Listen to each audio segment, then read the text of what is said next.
This video was produced by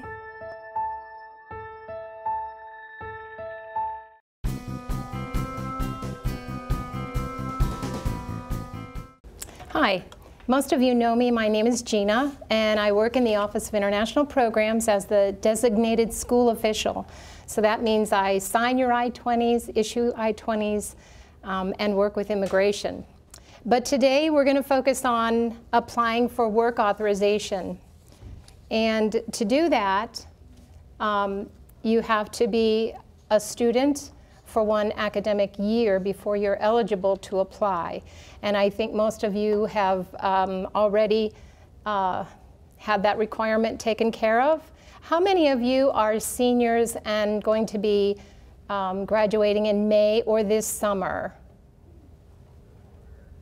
Okay, so some of you are here just to hear about the process and what it entails. And today what I'm going to do is talk about the application process. I'm going to talk about timelines because they're very important in applying for OPT. And then I'm also going to talk about what happens after you receive your EAD. Your EAD is the Employment Authorization Document, okay? And that is what you're going to be using to establish that you are eligible to work in the United States under optional practical training.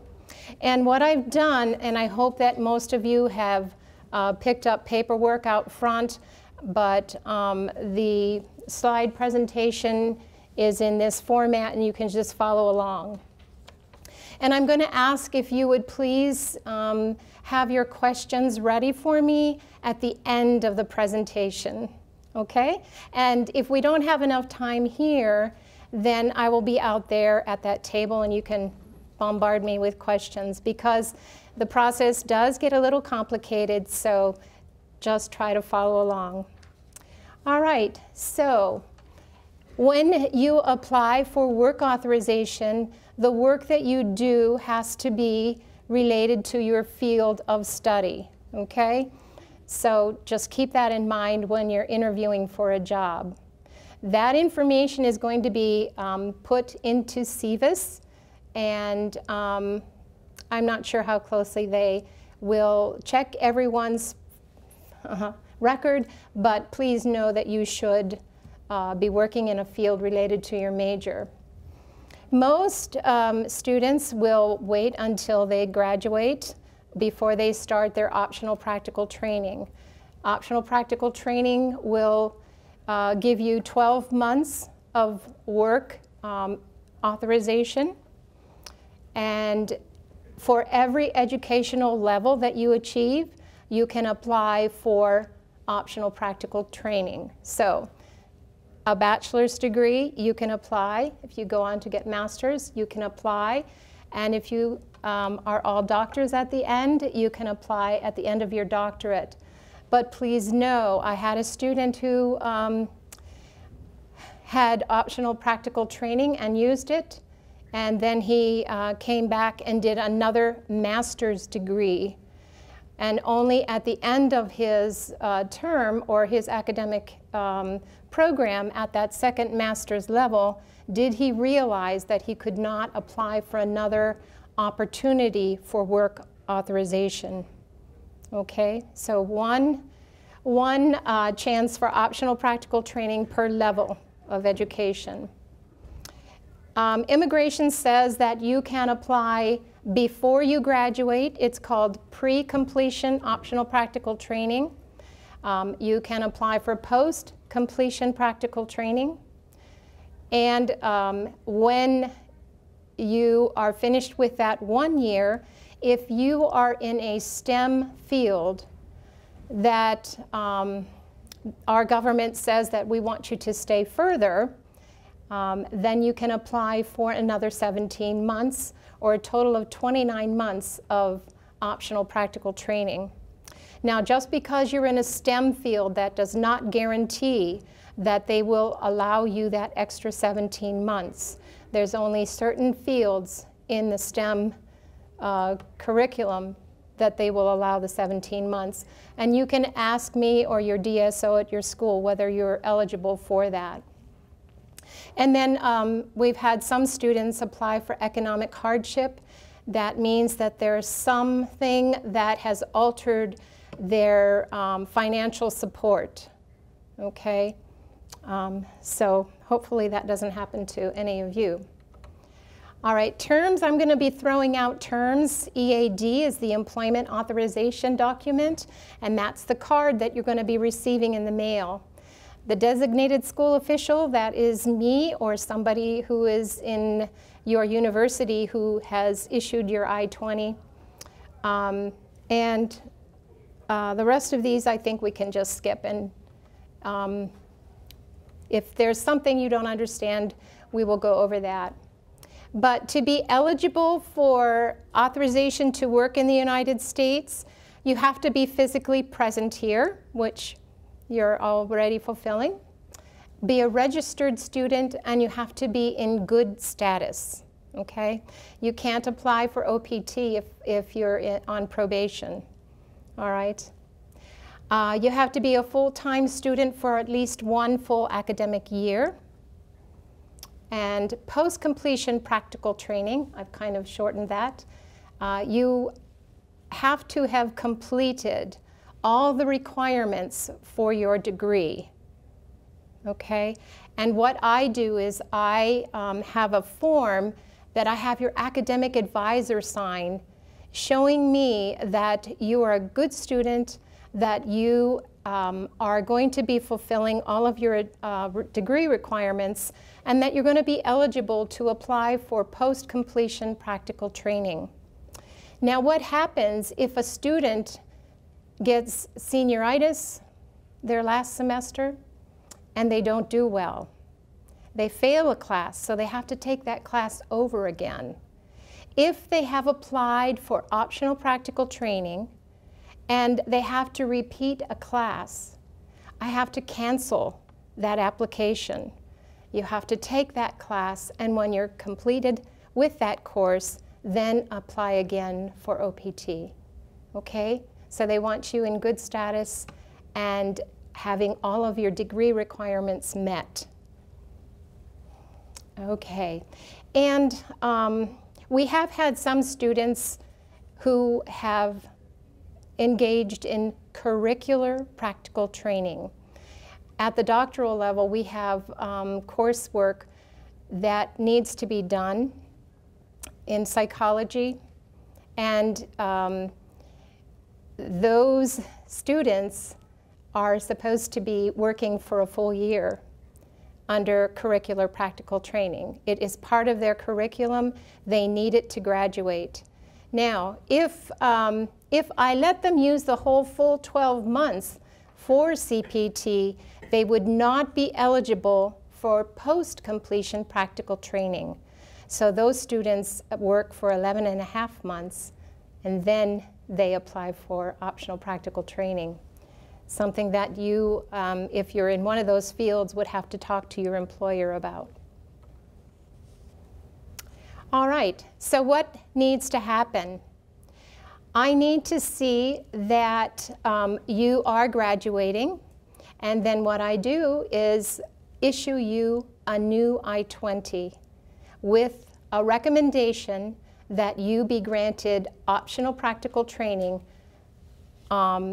at certain times or between such and such a date to a 1-year program. So then you would be mailing in your application. With that application, you would have to send the I-765, which is the actual application, and that's one of the forms out there on the table. You would have to send a copy of all of your SEVIS I-20s, okay? And you would have to also send a copy of your I-94, a copy of your passport, and a copy of your visa, okay? And then hopefully you would receive that EAD, or your employment authorization document, and you could not work until the date that is specified on that card, okay? All right, curricular practical training. I'm not sure if if anybody has a question about this, then I'll be out in the hall and you can ask me. But it's, for example, nursing students, they have to have a hospital experience, and they would get credit for it. And I would authorize that working off campus and indicate that on another I-20 for them. So if anybody has questions about doing curricular practical training, you can see me out here and I would help you with that. Now, some students want an internship experience before they graduate. Remember I said that optional practical training is good for 12 months. If you would apply, say, for this summer, and you're not a senior yet, but perhaps a junior, you apply for pre-completion optional practical training for the summertime. That would mean that perhaps you're going to be using 3 months of optional practical training. So when you graduate, you would only be eligible for 9 months, okay? And we have had students do that. But some students want to wait until they graduate and get that full year, especially with H-1Bs and that process going on. And I'll talk about that a little bit later. When to apply for post-completion optional practical training. So applications cannot be received by immigration any sooner than 90 days prior to the end of your degree requirements being met, okay? And I know that sometimes students will say, I'm going to be walking in May, but then I have to take a class in Maymester or perhaps in June before I am completely finished with all my degree requirements. Immigration doesn't care when you walk. They want to know when you're completely done with all of the requirements for your degree.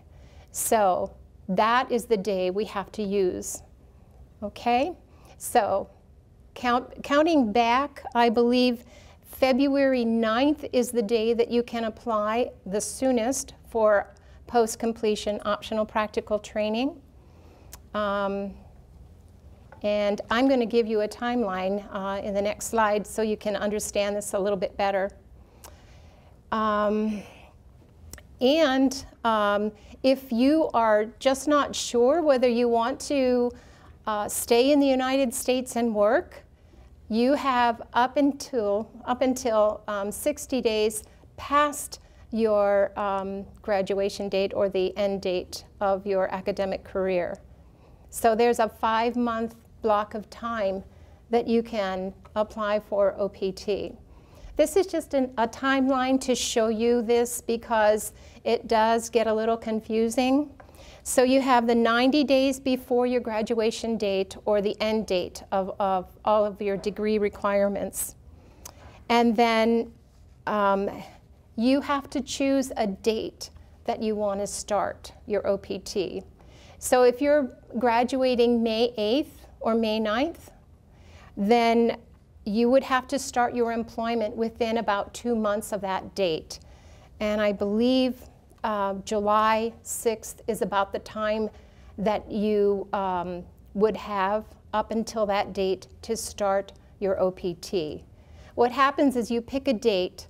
Say you want to start your optional practical training, you're graduating in May, but you want to give yourself a little time to probably relocate, maybe look for a job, send out all those resumes. So some students don't want to have their employment authorization start until maybe a month or sometimes even 2 months after they graduate.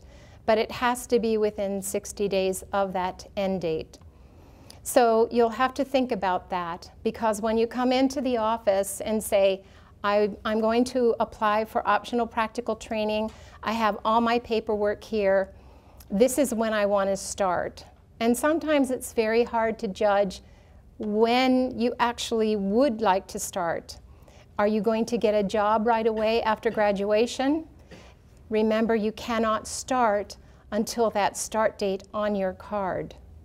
So it's kind of confusing on when to start.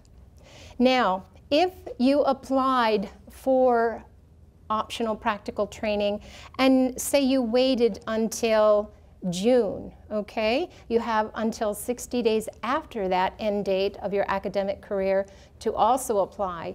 If you started applying and you wanted to, say, start the application or send in the application in June, please know that immigration is not, well, immigration will probably process your application for this work authorization within 3 months. So it's important that you start the application process early. I really strongly suggest that you bring in your paperwork to me even the middle of February, because then you'd have February, March, April, and May before you would have to worry about getting that card to work. So apply early, and you can put the date on that card. It can be starting in July, but you still should apply in February. So the longer you wait, the less time you may have. You're not going to get your 12 months, because if you apply in June, let's say, then processing time would be June, July, August.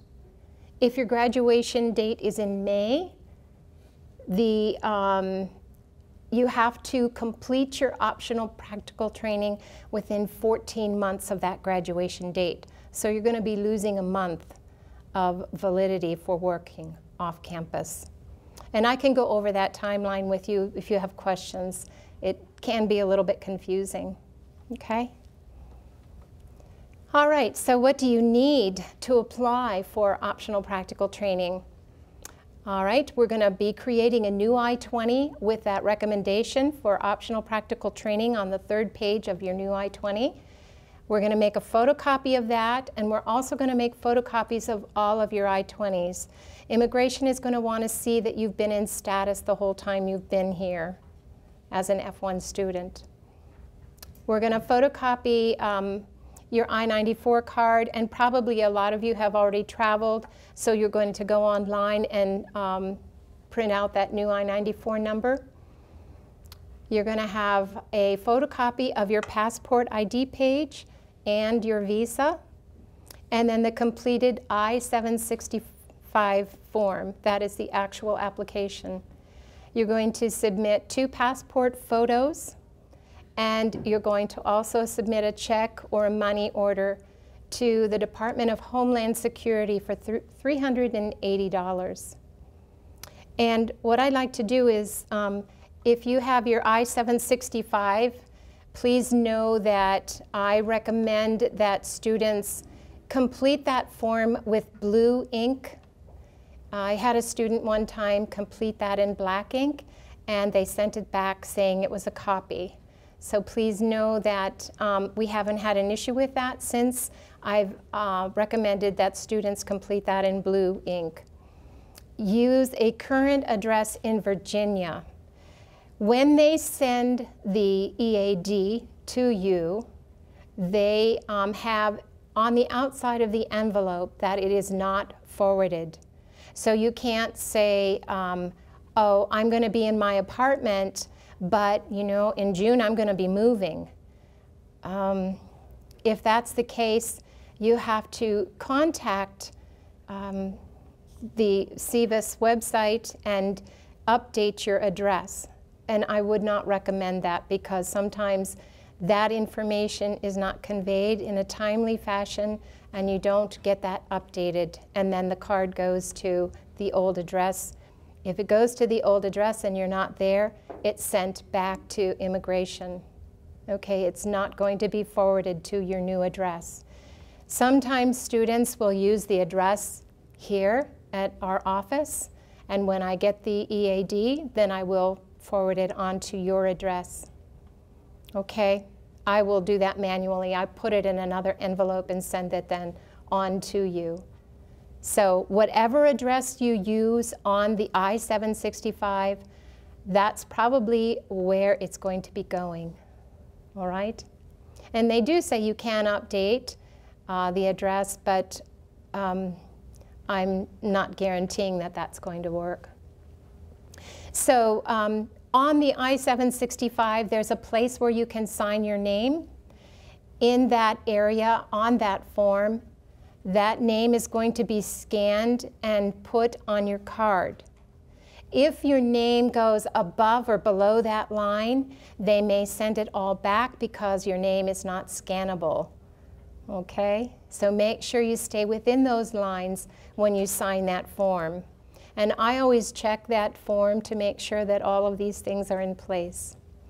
Now, if you're using the I-765 for post-completion optional practical training, the code is C3B. And I have also a form out there that indicates what you should use for what you are applying for.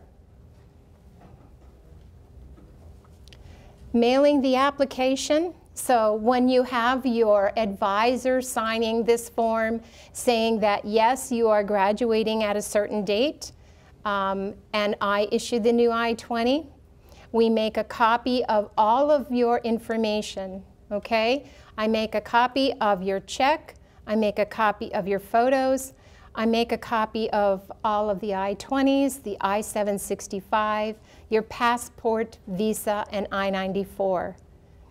And I would recommend strongly that you send it through certified mail to the address in Texas or by a courier service, because then you'd have a tracking number.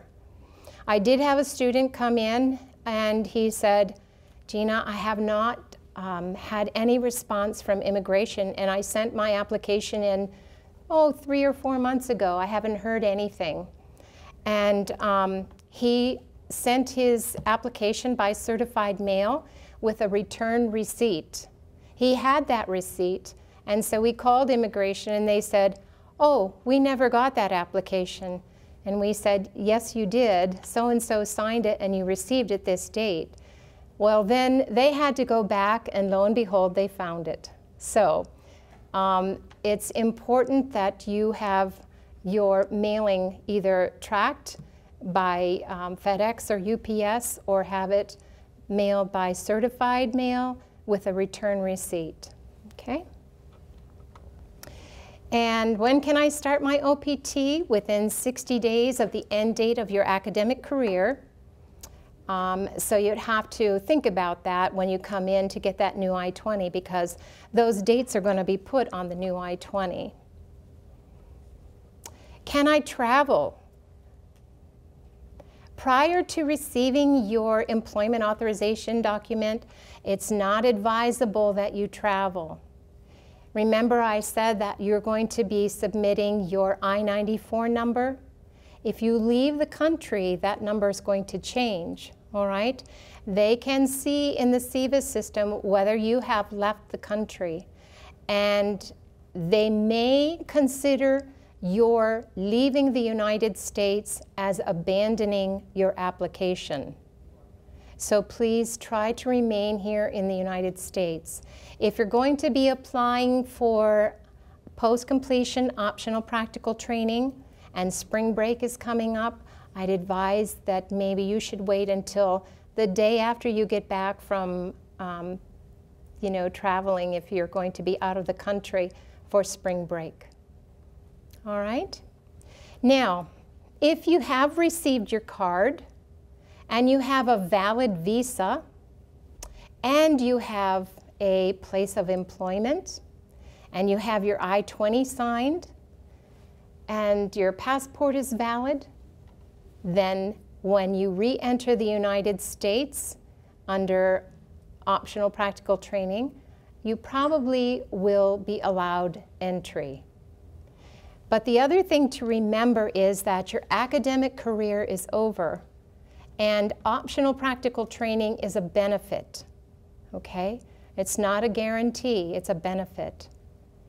I've had 2 students in my whole career as a DSO go home when their visa has expired, and they were able to come back in to continue with their work.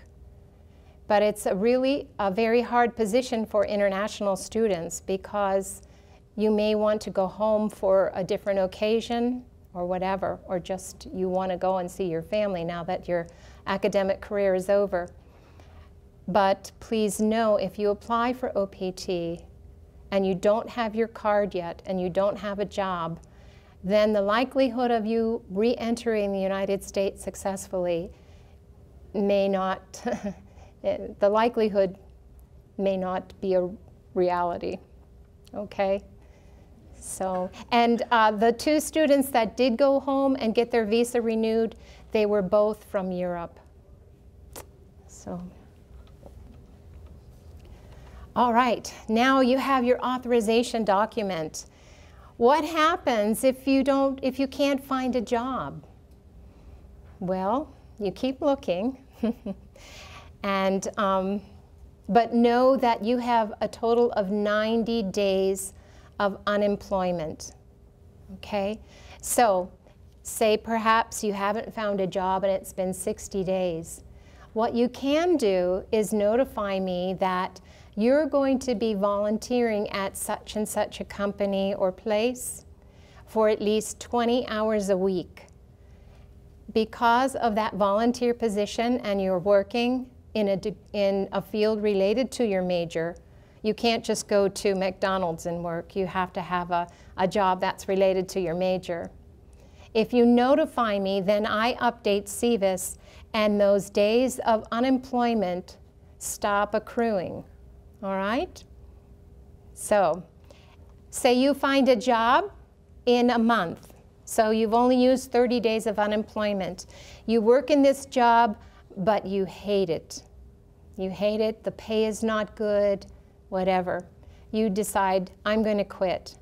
So then you have 60 days then to find another job, okay? And when you're on optional practical training, it doesn't mean that you have to stay in that position. You can keep looking for a job. And I have had students do that. They take a job that's related to their major, but they keep looking because they think they can find something better. And sometimes they do. But any time that you move or find a new place of employment, you have to stay in touch with your DSO. Just like I hound you for your address and phone number every semester, I'm still going to be hounding you for your address and where you're working, okay? So stay in touch and keep me informed so that your status does not terminate. All right. If you decide that you're going to go back home permanently, you need to let me know that as well, okay? Now, immigration is going to send me an email and say, I need to know where so-and-so is working. I haven't heard anything about this student for the past 6 months. They're going to send me an email, and I may then email you. So if you would please keep your JMU email active and check it so that I can update immigration, okay? All right, good luck in finding your employment. And I think we have just a few minutes for questions. So does anybody have questions? Yes. Yes, I have one question regarding the, you have to find a job related to your major. Yes. Because for my case, I have got a master Mm-hmm. in UK. It's business related. Mm-hmm. And right now I'm taking another master, Mm-hmm. but it's different field. What is the master currently here in the U.S.? It's a conflict transformation Okay. and peace building. That's what you would have to get your job in, okay? You'd have to be working in that field, all right? Not the previous master. Not the previous, no. What you're getting your degree in, okay? Mm-hmm. Yes. Now I found a job during summer for 3 months. Uh-huh. I don't want it to count during my OPT time I did for my 12 months. Mm-hmm. Can I count it as an internship even without credit? Okay, that's a good question. Any work has to be authorized off campus. So it either has to be curricular, okay, or it has to be pre-completion, all right? The government wants to protect our international students. They don't want employers to take advantage of you, okay? You have to be authorized to work. Even if it's a place of employment where you aren't going to be getting paid, but if you're providing a service, we have to document that, okay? So in your catalog, I don't know what your major is, but in your catalog, if you would be getting credit for an internship, then possibly you could do curricular practical training for those 3 months. Okay, so check with your DSO and see if that might work. All right? Anyone else? No? Okay. Well, I've given you a lot of paperwork there, so you can look at that, and I will be outside if you have any questions. Thanks for being so attentive.